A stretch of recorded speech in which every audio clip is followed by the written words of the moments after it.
할렐루야. 네, 감사합니다. 네, 우리 같이 눈으로 한번 인사하겠습니다. 반갑습니다. 이렇게 환영합니다. 또 오늘 현장에서 예배하시는 모든 분들, 또 가정에서 인터넷으로 예배하시는 모든 분들 환영하고 사랑하고 축복합니다. 네, 저희 교회는 그동안 한 번도 순교자 기념주의를 지키지는 않았습니다. 한번 올해는 처음으로 한번 지켜봤습니다. 저희 교회가 속해 있는 대한예수교 장로회 합동측이 1992년 77회 총회에서부터 6월 셋째 주일은 순교자 기념주일로 지키기로 결의를 했습니다. 이것은 전통적인 교회 절기는 아닙니다. 뭐 부활절이나 아니면은 뭐 성탄절과 같은 것은 아니고 교단에서 지키도록 정한 절기인데, 제가 자료를 보니까 뭐 우리 장로회도 그렇고요. 그 다음에 무슨 감리교도 성결교도 다 나름대로 교단별로 순교자 기념주의를 지키는 것을 볼 수 있었습니다. 이 순교자 기념주의를 만든 목적은 무엇일까요? 총회에 가니까 자료가 있는데 세 가지로 말합니다. 순교자의 신앙을 본받고, 순교자의 신앙으로 무장하고, 순교자의 신앙을 계승한다. 이 세 가지 목적으로 만들었다고 설명하고 있습니다. 한국교회가 많이 세속화가 되었습니다. 한국교회가 많이 침체되었습니다. 서기론 목사님은 왜 이렇게 한국교회가 세속화되었고 침체되었느냐? 순교의 영성을 잃어버렸기 때문이다 라고 이렇게 말씀합니다. 순교의 영성으로 전도하고, 순교의 영성으로 기도하고, 순교의 영성으로 주님을 섬겨야 하는데 마치 취미생활하는 것처럼. 우리의 믿음의 선배들은 그렇게 안 믿었거든요. 정말로 순교의 신앙으로 주님을 섬기고 기도하고 예배했는데, 지금은 좀 다 그런 건 아니지만 어떤 분들은 그저 취미처럼 그저 믿다 보니까 신앙이 약해지고 세속화되었다 이렇게 말씀하기도 합니다. 그래서 우리가 좀 신앙을 회복해야 될 신앙이 아닌가 생각해 봅니다. 그래서 영상 이제 하나씩 한번 보겠습니다.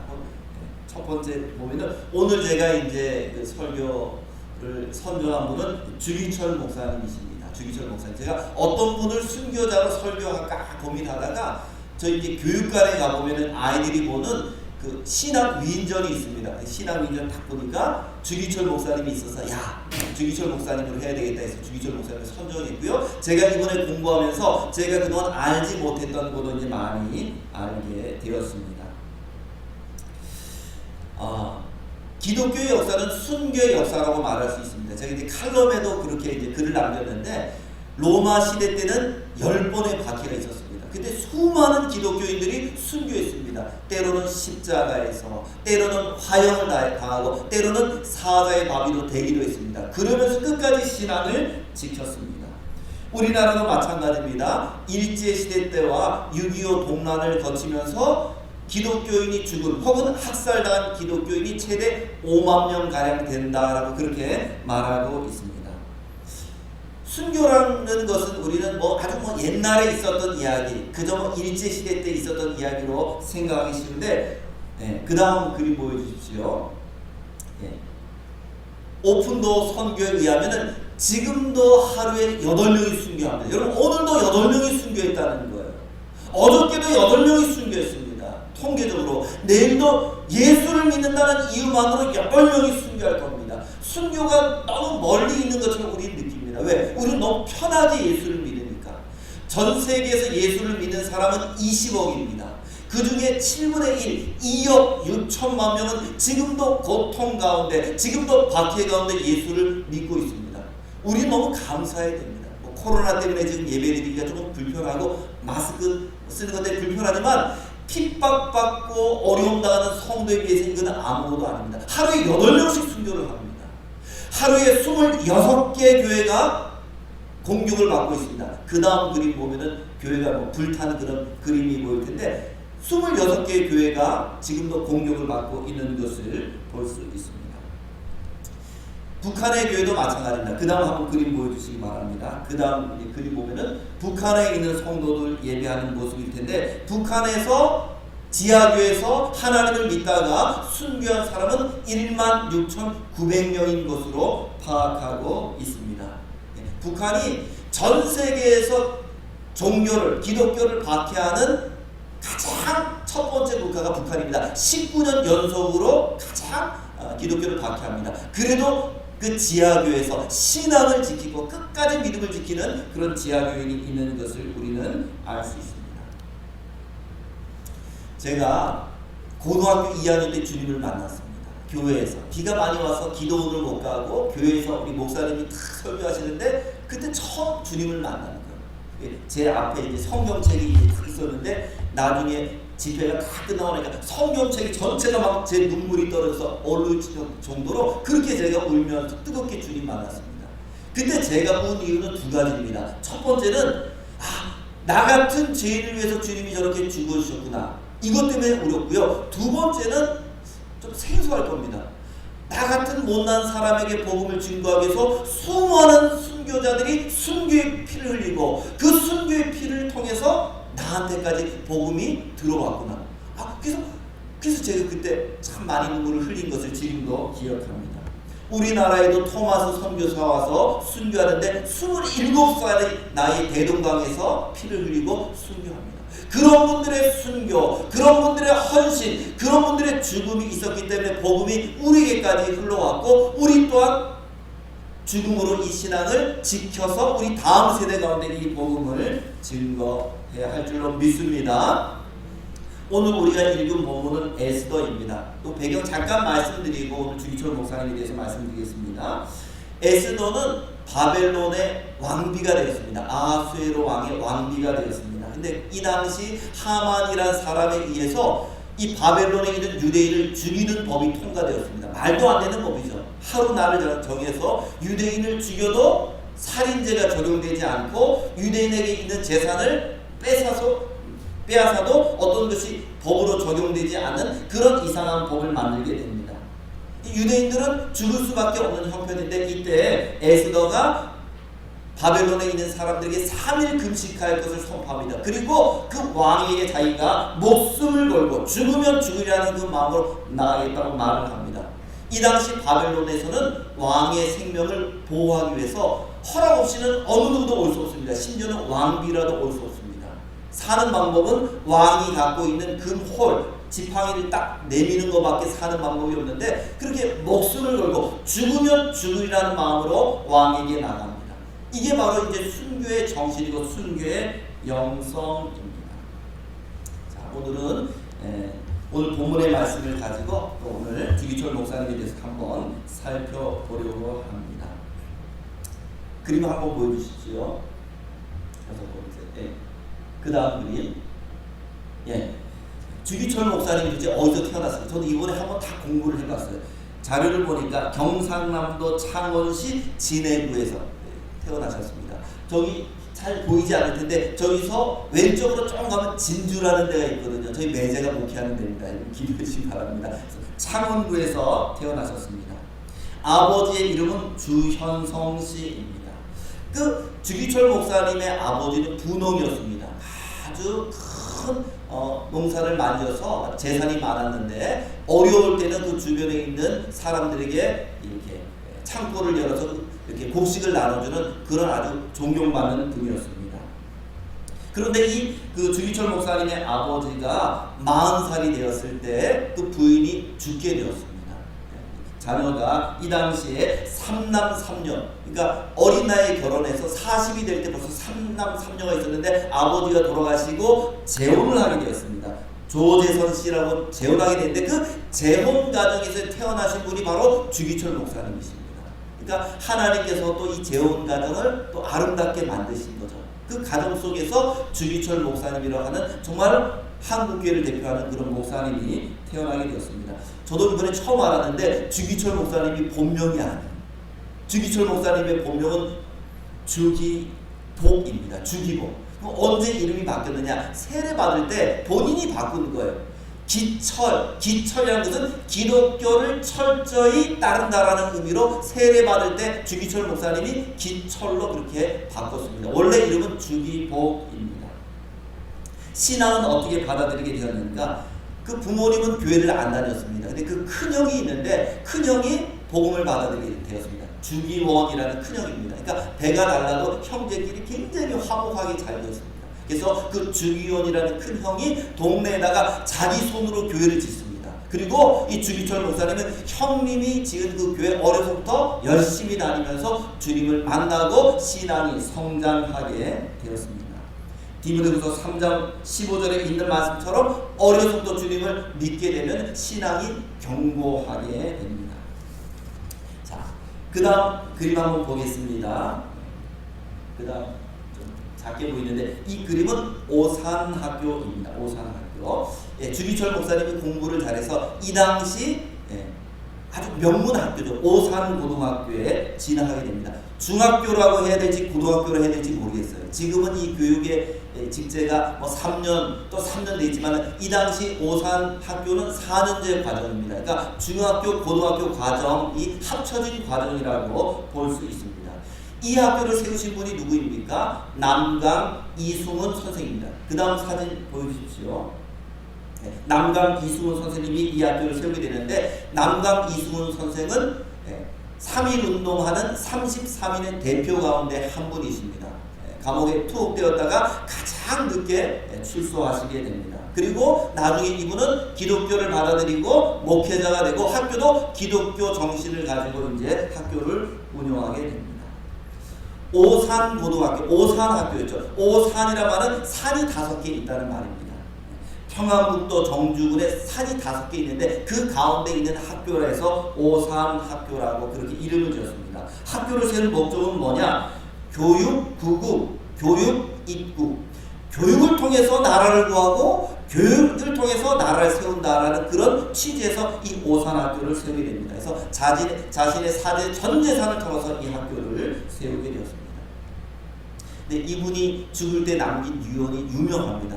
뭐라고 유언을 남겼냐면은, 내가 죽으면은 내 시체를 생리표본으로 삼아서 학생들이 공부할 수 있도록, 그렇게 내 시체를 생리표본으로 삼으라, 이렇게 말할 정도로 학생들이 공부할 수 있도록 그렇게 헌신적으로 가르치고 봉사했던 분이십니다.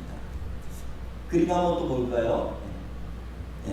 저는 오산고등학교 출신은 아닙니다. 오산 로고가 있는데 이 로고 안에도 이 학교의 정신이 있습니다. 이 그림을 딱 보면은 가운데 있는 두 줄은 2천만 동포를 의미한다 합니다. 지금은 뭐 인거 많이 나요. 그 당시 2천만 동포. 세 개는 위에서 보면은 이제 파란색, 빨간색, 노란색은 삼천리 금수 강산을 의미한다고 합니다. 위는 파란색은 하늘과 존경을, 빨간색은 사람, 아마 피를 상징하는 게 아닌가 제 개인적인 생각으로는 사람과 사랑을 의미하고, 노란색은 땅과 평화를 의미한다고 합니다. 이 가운데 있는 5개 산은 이제 5개 있는 학교, 산을 이제 의미한다고 합니다. 재미있는 것은요, 재미있는 건 아니고, 이 학교의 교관은 춘원 이강수라고 하는 우리나라를 대표하는 소설가가 이 학교 교과를 작사했습니다. 그리고 이 학교의 5대 교장이 조만식 장로님이십니다. 조만식 장로님은 일본의 명치대 법대를 졸업했습니다. 우리나라 그다음 최고의 엘리트인데 나라가 망해서 내가 거기서 어떻게 내가 출세할 수 있느냐 해서 모든 것을 버리고 오산학교 와서 교장 선생님이 있는데, 조만식 선생님은 아주 검소하셨고요. 교장 선생님은 학교를 스스로 다 청소하실 정도로 그렇게 학생들에게 본이 되었다고 합니다. 또 여기에 관련된 분이 도봉구와 관련된 분도 있습니다. 도봉구를 대표하는 함석헌 씨가 있거든요. 함석헌 씨가 이 학교의 조선의 역사를 가르치는 선생님으로도 또 재직하게 됩니다. 이 학교를 우수하게 졸업합니다. 자, 그 다음에 이 주기철 목사님은 어떤 학교를 갔느냐? 연세대학교를 갑니다. 연희전문학교를 하게 됩니다. 그래서 주기철 목사님이 상당히 공부를 잘한 것 같아요. 그래서 연세대학교 가서 공부를 잘 하고, 그래서 여기서 이제 학문적으로 아주 이제 열심히 공부하게 됩니다. 그런데 이 학교를 다니다가 갑자기 시력이 좀 문제가 생겼습니다. 그래서 공부를 너무 많이 해서 시력이 좀 안 좋아하게 된 것인지, 아니면은 좀 어떤 안질, 눈에 질환이 생겨서 뭘 이렇게 좀 앞을 못 보게 됐는지 도저히 책을 볼 수가 없어서 이제 학교를 잠시 휴학하고 고향으로 내려오게 됩니다. 그런데 놀라운 것은요, 이 고난이라는 것은 하나님의 변장한 축복입니다. 고난인 것 같은데 눈이 잘 안 보입니다. 책을 볼 수 없습니다. 그런데 그 고난이 이 주기철 목사님의 인생의 전환점이 되고 주님을 만나는 기회가 됩니다. 그 다음 보겠습니다. 그림.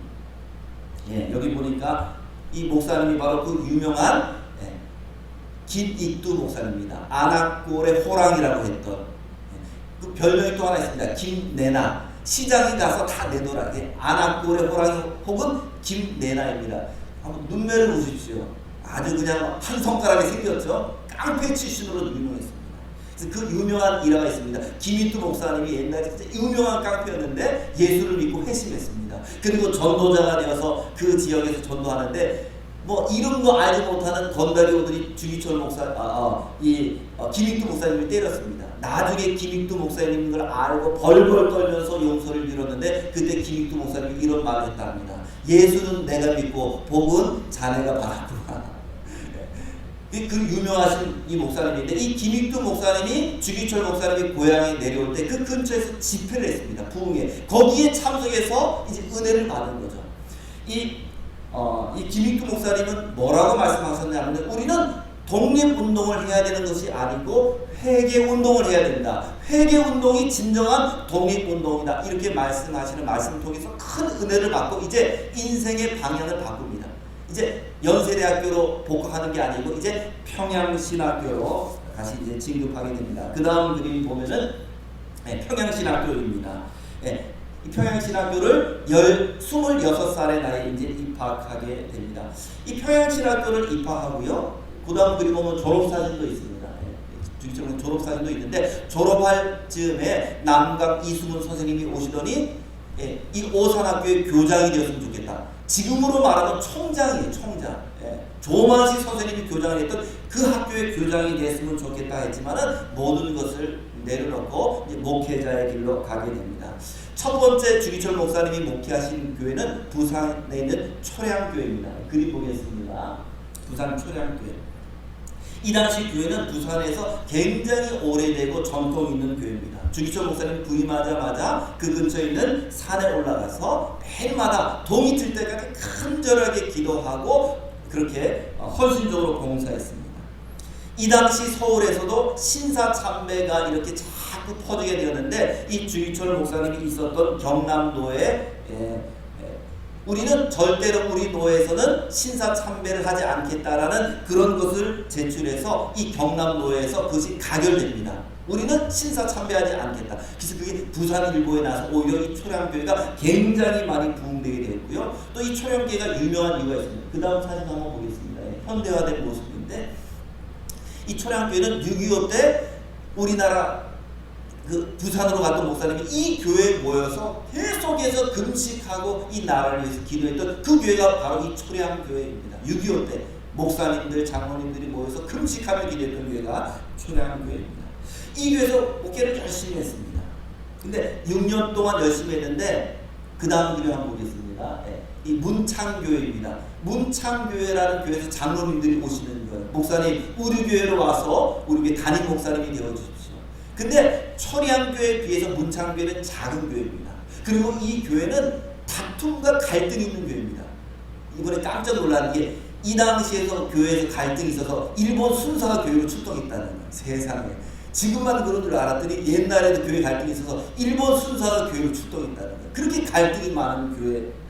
그래서 어떻게 할까 고민하다가 주님이라면 과연 어떻게 했을까 간절히 기도하게 되었습니다. 그러다가 이제 하나님의 응답을 받고 이 문창교회로 가게 되었습니다. 가서 가장 큰 문제는 이 교회가 이제 분쟁 가운데 있는 것이었거든요. 이 분쟁을 여러분 어떻게 해결하는지 아십니까? 분쟁은 설득으로 해결되는 게 아닙니다. 사람 만나서 이야기한다고 해결되는 게 아니고 새벽마다 그 교회 근처에는 무악산 기도바위에 올라서 간절히 기도합니다. 그 다음 그림 보여주십시오. 이 바위가 기도 자리가 어떻습니까? 십자가 모양으로 어떻게 그 자리가 있는지 여기 앉아서 매일매일 교회가 하나 되기 위해서 기도합니다. 제가 이번에 자료를 보다 보니까 주기철 목사님 기념관이 있는데 기념관 앞에 이 바위가 있습니다. 제가 볼 때 이 바위를 떠서 옮기진 않고 아마 기념하기 위해서 이 모양으로 비슷하게 십자가로 이렇게 만든 것 같습니다. 이 바위에서 매일매일 기도했는데 목사님의 이 감동을 통해서 많은 분들이 이제 하나가 됩니다. 먼저 용서하는 사람, 먼저 손 내미는 사람이 성숙한 사람이다. 그 말씀을 통해서 교회가 하나가 되었습니다. 그래서 이때 이제 이 목사님이 주길목사 문창교에서 교육관도 짓고 열심히 사역을 하게 됩니다. 그러다가 갑자기 이 주기철 목사님의 원래 아내였던 안갑수 사모님이 소천하시게 되었습니다. 소천하시고 그래서 이제 주기철 목사님도 사실은 재혼을 하시게 됩니다. 한번 보겠습니다. 네. 이 오종모 사모님이신데 그 당시 중학교 여자 선생님이었습니다. 그런데 그 원래 첫 번째 사모님 안갑수 사모님이 병세가 좀 심각해져서 거의 이제 어려울 때 직접 이 오종모 그 당시 집사였죠. 가서 내가 죽은 다음에 우리 가족을, 우리 아내와 우리 남편과 자식을 부탁한다. 개인적으로 이제 부탁을 했고요. 또 사모님이 돌아가신 다음에 장로님들이 다 이렇게 목사님에게 재혼할 것을 권해서 이 오종모 사모님과 함께 주기철 목사님은 재혼하시게 되는 것을 볼 수 있습니다. 이 장로님들이 좋은 장로님인지 모르겠어요. 재혼을 열심히 해서 재혼했는데 저는 그냥 혼자 사니까 걱정 안 하셔도 됩니다. 예, 어쨌든 이때 장로님들은 적극적으로 재혼을 권했다는 거죠. 그래서 재혼하시게 됩니다. 근데 이 오종모 사모님은 자식을 안 낳습니다. 자식을 안 낳고 일부러 안 낳으신 것 같아요. 그 5명의 자녀를 훌륭하게 믿음으로 키웁니다. 이제 그러고 있었는데 갑자기 그 다음 그림 보겠습니다. 이 조만식 장로님이십니다. 조만식 장로님은 평양 산정현교회 장로님이십니다. 그러니까 어떻게 보면 자기 제자, 주기철 목사님이 자기 제자였는데 이 교회로 이제 찾아옵니다. 교회에 문제가 생겼다는 거예요. 무슨 문제냐면은 그 당시 산정현교회 목사님이 송창근 박사였습니다. 한국을 대표하는 교회니까 그 당시도 박사님을 이제 미국에서 공부하고 온 송창근 박사님이셨는데 이분이 신신학을 공부했습니다. 신신학이 뭡니까? 뭐 오비용이요 기적도 다 도시락 싸우는 것이고 모세가 홍해를 건너온 것도 사실은 뭐 갈대 사이로 지나는 것이고 모든 기적과 이적을 부인하는 게 신신학인데 그런 것을 말하다 보니까 교회 안에 다툼이 있게 되고 갈등이 있게 됩니다. 그래서 목사님이 물러나시고 어떤 목사님으로 모셔올까 하다가 이제 주기철 목사님을 모셔오게 됩니다. 주기철 목사님도 이 문제를 놓고 기도합니다. 하나님, 이 문창교회를 놔두고 산정교회로 가는 것이 합당한 것입니다. 기도하는데 이때 이 아내였던 사모님이 꿈을 꿉니다. 어떤 꿈이었는가 하면은 문창교회 그 교회 간판이 있는데 간판을 딱 내리고 새로운 간판을 딱 달았는데 그 간판에 어떤 글씨가 있었는가 하면은 한국교회라는 간판을 달습니다. 한국교회. 이제는 지방에 있는 한 교회가 아니고 한국교회를 대표하는 그런 지도자로 그런 하나님의 사역자로 부르셨구나. 하나님의 뜻으로 알고 이제 산정현 교회로 이제 부임하게 됩니다. 그 다음 그림 한번 보겠습니다. 그 다음 그림 보면은 이제 당회원들과 찍은 사진도 있게 됩니다. 이 당시 산정현 교회에서는 이제 평양에서는 신사참배를 강요받고 있었습니다. 천주교는 신사참배하기로 이미 가결을 했습니다. 근데 주기철 목사님은 여기에 대해서 적극적으로 이제 반대를 하게 됩니다. 그 다음 그림 보겠습니다. 이제 신사참배하는 모습인데요. 이 당시 평북 노회 차원에서 신사참배를 가결합니다. 그리고 여기에 대해서 반대했던 평양 신학생들이 반대하는데 그 주동자가 주기철 목사님이라서 주기철 목사님을 막 체포하게 됩니다. 또 기독교인의 반발을 우려해서 또 이제 풀어주고 그런 과정을 반복합니다. 자, 그리고 그 다음 그림 보겠습니다. 이 부끄러운 역사입니다. 우리 대한예수교 장로회 27차 총회 때 신사참배를 가결합니다. 그때 일본이 뭐 손을 다 쓴 거예요. 여기에 반대할 만한 주기철 목사님이라든지 다른 장로님과 아주 신앙이 견고하신 장로님 목사님 벌써 감옥에 다 가둬들여서 이 회의를 하는데 반대할 사람이 하나도 없게 합니다. 그래서 일사천리로 27차 총회에서 신사참배가 가결되고 총회가 끝난 다음에 총회 임원들이 신사에 가서 참배하는 모습입니다. 회개하는 것은 다 용서가 되지만 역사는 기록에 남습니다. 이분들도 나중에 회개했겠죠. 얼마나 부끄러운 역사입니까? 교인들에게 자손들에게 얼마나 부끄러운 용서입니까? 물론 주님의 사랑은 한이 없어서 용서하셨겠지만 그러나 이 부끄러운 역사는 자신에게 또 계속 남는 것이죠. 결국 이제 여러 가지 또 사건이 있었는데 노무의 사건이라는 게 있습니다. 평양신학교 학생들이 농촌을 계몽하고 독립운동을 만드는 그 노무의 사건이 있게 되었는데 또 주동자로 괜히 주기철 목사님을 또 이제 잡아서 감옥에 이제 수감하게 됩니다. 그 다음 그림 보겠습니다.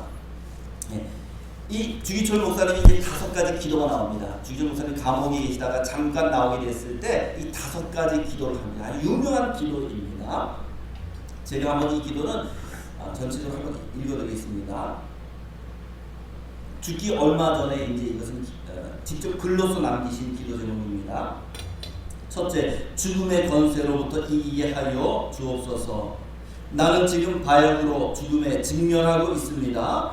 무릇 생명이 있는 만물이 다 죽음 앞에서 탄식하며 무릇 숨쉬는 인생이 다 죽음 앞에서 떨고 슬퍼만 합니다. 그러나 이 죽음이 무서워 내가 의를 버리고 이 죽음을 면하라고 내 믿음을 버리지 않게 주님 저를 붙들어 주시옵소서. 주님은 나를 위해 십자가에 달려 죽으셨거늘 어찌 내가 이 죽음이 무섭다고 내 주님을 모른 채 하오리까.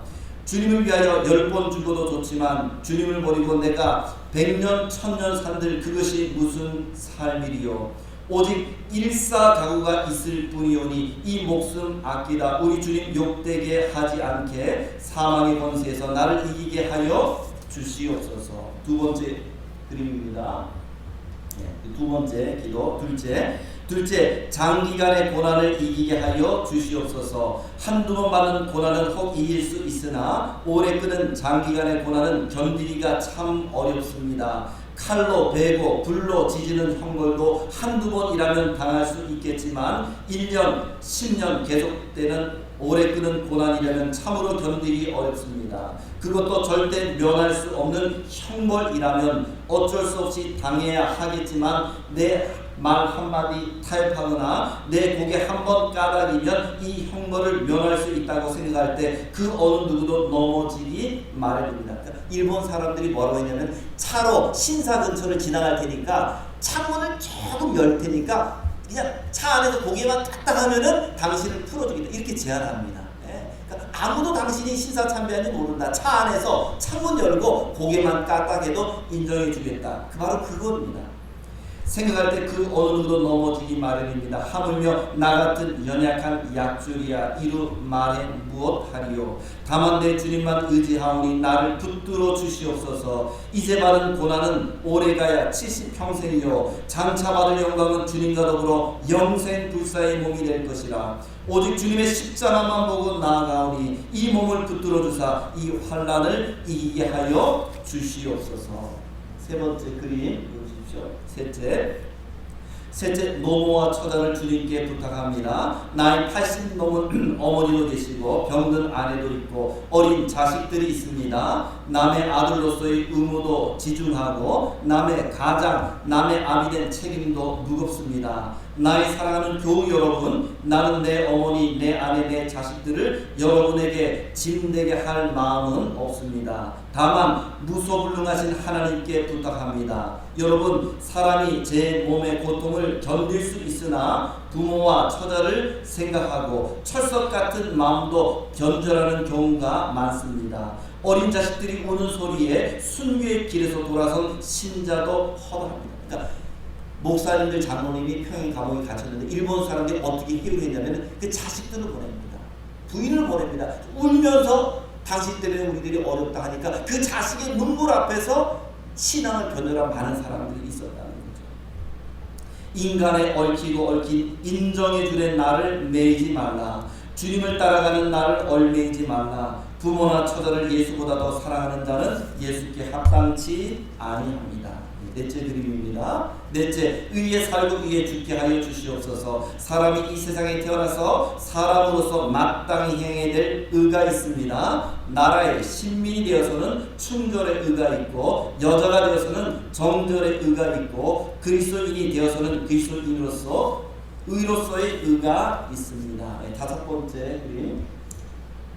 다섯째, 내 영혼을 주님께 부탁합니다. 옥중에서든지 사형장에서든지 내 목숨이 끊어질 때 내 영혼을 받아 주시옵소서. 아버지 집은 나의 집, 아버지 나라는 나의 고향이로소이다. 더러운 땅을 밟던 내 발을 씻어서 나로 하여금 하늘나라 황금길에 걷게 하시옵고 제약 세상에서 부대끼던 나를 깨끗하게 하사 영광의 존전에 서게 하옵소서. 내 영혼을 주님께 부탁하나이다. 아멘. 그 다음 우리 보겠습니다. 크게 한번. 요게 이제 주기철 목사님이 순교하기 전에 마지막 남은 사진입니다. 주기철 목사님이 순교하기 전에 1944년 기록에 의하면 4월 15일 날 너무 고문을 많이 받아서 병세가 너무 악화되었습니다. 그래서 병원 안에 있는 그 의무실로 옮겨지게 됩니다. 근데 1944년 4월 15일 꿈을 꾸게 되는데 꿈에서 음성을 듣습니다. 죽도록 충성하라. 그래서 주기철 목사 이제 순교의 날이 얼마 남지 않았구나, 마지막 유언을 남겨야 되겠다 생각하고 그 아내를 급히 면회 오도록 부릅니다. 여러분 같으면 어떤 유언을 남겼을까요? 마지막 4월 15일 날 유언을 남기고 주기철 목사님은 4월 21일 날 48세의 나이로 순교합니다. 여러분은 어떤 유언을 남겼을까요? 이 주기철 목사님이 남긴 유언은 이것입니다. 내가 죽으면은 내 고향이 아니라 산정현 교회를 지켜볼 수 있게 돌박산에 나를 묻어달라. 이렇게 유언을 남깁니다. 내 고향이 아니고 내가 사랑했던 교회, 나와 함께 신앙생활했던 교우들을 지켜볼 수 있도록 돌박산에 나를 묻어달라고 마지막 유언을 남겼습니다. 저는 여러분들에게 한번 묻고 싶습니다. 나는 다시 태어나도 나는 이 교회를 섬길 그런 교회가 진짜 아름다운 교회입니다. 여러분들에게 교회는 어떻습니까? 주교도 교회를 바라보고 거기 돌박산에 묻어달라고 했던 그런 주기철 목사님처럼 그렇게 교회를 사랑하는 뜨거운 마음, 또 주님을 사랑하는 마음이 있는지 한번 우리 자신에게 스스로 한번 자문하는 시간이 되었으면 좋겠습니다.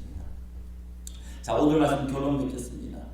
오늘 순교자 주일입니다. 기념주일인데 순교의 영성을 회복하시기 바랍니다. 기도할 때도 순교의 영성으로, 전도할 때도, 봉사할 때도 이 영성이 회복되어야 됩니다. 두 번째는 목숨을 걸고 지킨 이 신앙의 이 유산을 우리들도 본받고 우리들도 우리 자녀들에게 잘 계승이 될 줄로 믿습니다. 세 번째는 사실 우리 시대의 순교는 사실 쉽지는 않습니다. 북한에 있다면 순교할 수 있겠지만 우리가 이렇게 아름다운 나라, 정말 이 자유로운 나라에서는 순교한다는 것은 이것은 쉽지는 않습니다. 그러나 날마다 나를 죽이는 사람은 살아있는 순교자입니다. 제가 목회 칼럼에 남긴 것처럼 안희수 교사는 살아있는 순교자로 사람들은 말합니다.